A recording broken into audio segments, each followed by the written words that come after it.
هلو بتركبس، معكم هدير نجيب، لايف كوتش، يوجا انستراكتور، سول دانسر اند ديتوكس كونسلتنت. النهارده جاي اتكلم معاكم في موضوع مهم، وهو ازاي تعرف ان انت محاط بالناس اللي بتحاول تسيطر عليك وبتخليك طول الوقت باسم ان هم خايفين عليك وباسم ان هم عارفين مصلحتك اكتر منك ما بتعرفش تاخد قرارات خالص. انا طول الوقت بتكلم مع الناس عن الاهل، وعن انه الاهل اكبر مساحة من الافكار اللي مليانة خوف بتكون محاوطاك، ولو انت متصل بيهم قوي هتكون متصل جدا بمخاوفهم، وده لا اراديا. ومن المهم جدا في الفترة الاولى من حمل والدتك تعرف هي كانت بتمر بايه. حاول تسألها وتدردش معاها، لان ده بيمثل جزء كبير قوي من الانرجي بتاعتك والمعتقدات بتاعتك والحاجات اللي انت مخزنها وملكش يد فيها. طيب، الحته اللي انا جايه اكلمك فيها هي انك انت دايما بتلاقي نفسك تاخد قرار، بس عندك الحته بتاعت انه انا خايف اخد القرار ده اللي هيزعلوا، لا يحسوا ان انا مش حاططهم في الاعتبار، لا يجوا بعد كده يلوموني يقولوا لي ده اختيارك، او ده اللي انت كنت عايزه من الاول، او ده اللي انت قررت تمشي فيه، او الطريق اللي انت قررت تمشي فيه.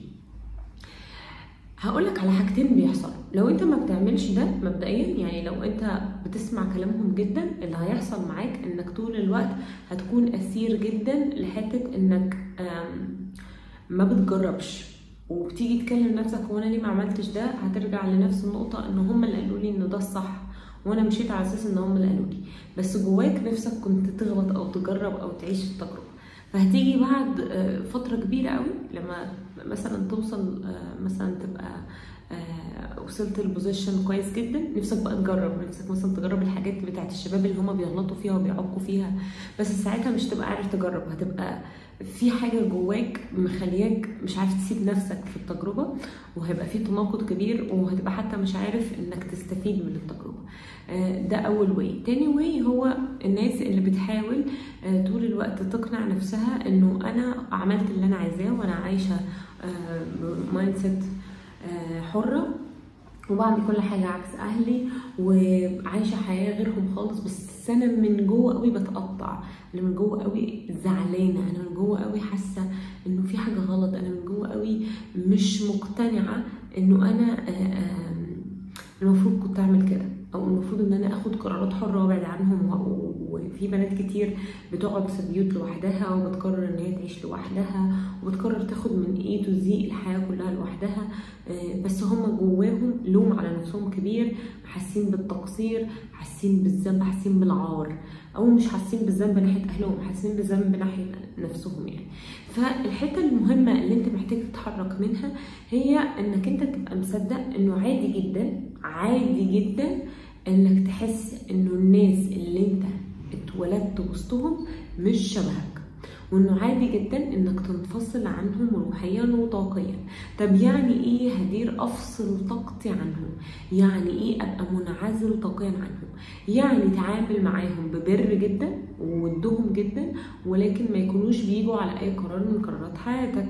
يعني قول لهم دايما وعبر لهم بمشاعرك، مشاعر الحب اللي هم يعني ما خلوناش نتعلم ازاي نقول ان احنا بنحب بعض.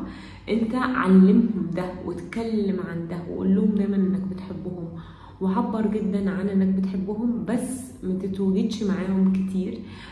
ما تحاولش لما يشتكوا لك تتأثر، ما تحاولش تتهز، ما تحاولش تسمع منهم المخاوف، لان هم دايما بيكلموك بلسان خلي بالك لا ده يحصل، شفت فلان حصل له ايه وحصل فيه 1 2 3، شفت مش عارف قريبتك اللي هي حصل فيها ايه، انت هتبقى زيها. بيقعدوا يكلموك عن كل السيناريوهات المخيفه ويفضلوا يحشروها في مخك عشان خاطر انت تتبع اسلوبهم.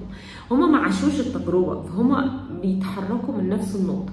طب الكور بتاع كل ده ايه؟ الشيطان مسيطر على الناس، فبيجي لك في هيئه الناس دي، مش ان هم حاجه وحشه، بس ان هم افكار مخيفه. الشيطان عباره عن افكار كلها خوف. فانت لو قررت ان انت تبقى بتعمل تجربه، حتى لو التجربه دي غلط، بس انت واعي ان دي تجربه، تاكد ان انت هتتغلب على الشيطان وهتاخد مكان كل الحاجات اللي انت كنت خايف منها حالة من الاطمئنان. يعني لو انت بتعمل حاجة فيها ذنب كبير، خدها ان انت بتجرب، لانك انت بتكتشف نفسك في الحاجه دي. سي مثلا بتزني او بتعمل اي حاجه من دي، اعرف ان انت بتكتشف نفسك من خلال الحاجه دي، بس انت عايز توقف، وعارف ان دي تجربه، وعارف ان النفس والجسد دول بيجربوا نفسهم عشان يفهموا، او بيعندوا فكره قديمه، او بيعندوا خوف اتحشر في مخهم جامد وحسسهم بالعار، بيعندوا الفكره بتاعت انه انا حسيت بالعار من خلال جسمي، فبيبتدي يروح يعمل علاقات جنسيه. فده يعني ذاتس واي انت بتلاقي انه في بنات كتير قوي خارجين من بيوت متشدده، او بيوت كلها متعوده على يعني درسوا في الازهر وبيقروا قران، وولاد كتير درسوا كل الكتب الدينيه، وتلاقيهم درسوا برضو في الازهر وخارجين جدا من بيت ملتزم جدا دينيا، وتلاقيهم بيعملوا العادات السريه بطريقه فيها يعني كتير قوي. مش عارفه اجيب الجمله دلوقتي، بس بيعملوها كتير قوي، زي اكنه بيعندوا في حاجه، او بيروح يعمل علاقات جنسيه بشكل كبير قوي، ممكن يوصل للشذوذ الجنسي، وممكن يوصل لحياه منفتحه قوي، كانه بيعاند حاجه كانت بتخوفه قوي زمان، وبيحاول يقول انه في حاجه غلط، انا بقاوم اللي انا كنت عايشه، في حاجه هنا، كل حاجه اتقالت لي انا هعمل عكسها. السيستم النفسي بيحاول يرفض النسخ اللي اتغصبت على الالتزام، او النسخ اللي اتعلمت بالتخويف، عشان يقول انا حر. السيستم النفسي دايما بيزقك في الحته ان انت تبقى حر، فبتعيش طول عمرك في المقاومه. لو انت التزمت بكلامهم بتفضل نفسك تجرب طول عمرك، ولما بتجرب طول عمرك بتجرب على كبر، فبتلاقي ان التجربه مسخه ومش قادر تسيب نفسك زي عيل صغير بيجرب وبيهبل وبيعمل اي كلام. ولما بتعملها من الاول بتفضل مش مقتنع قوي. طب الحل يا هدير، عشان انت بتدينا حاجات كتير ومش بتقول لنا الحل ببساطه تاني ان انت تعمل ده بتسطيح انرجي. انا بتكلم معاكم ببركم وبحبكم، بس انا مش هتعاطف معاكم، مش هقول انه انتوا ليكوا دايما التقييم الاول في ان انا نجحت او فشلت.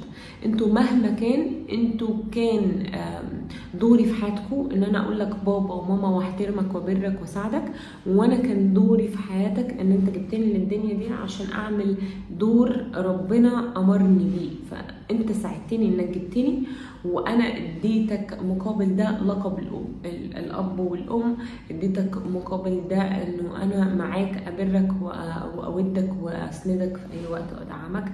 غير كده مفيش اي تقييمات، وهم مش التقييم الاول اللي المفروض يظهر في حياتك. خليك عارف ده كويس قوي.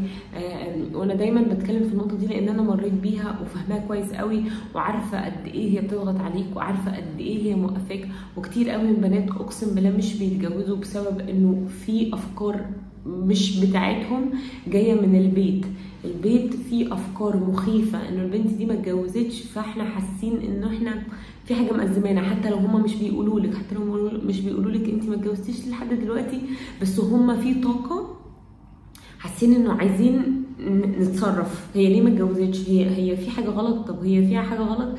فكل الانرجي دي بتيجي تزقك ومش بيتكلموا، فانت عايزه تعملي لهم اي حاجه، فبتحسي ان انت في حاله من جوه بتجري عشان عايزه ترضيهم ومش عارفه تعملي ايه. فبيفضل يجيلك ناس فتفضلي تبداي تفكري فيهم منتلي عشان انت عايزه تتحطي في برواز هم هيفرحوا بيه، فانت تتلهي في فرحتهم بيكي وتنسي نفسك وتنسي المعايير الاساسيه اللي انت هتقيمي البني ادم ده عليها، فتتجوزي وتكتشفي المشاكل بعدين، او تتجوز وتكتشفي المشاكل بعدين.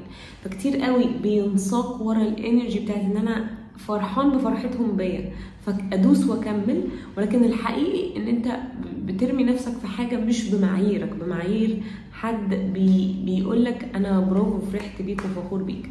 المهم ان انت اللي تكون فخور بنفسك، المهم ان انت تعمل الحاجه اللي ترضي حقيقتك مش حقيقه اي حد تاني. انا كنت مبسوطه ان انا معاكم، يا رب يكون الفيديو فاتكم، وما تنسوش تعملوا لايك وشير عشان دي كارما ايجابيه، وتعملوا سبسكرايب للشانل.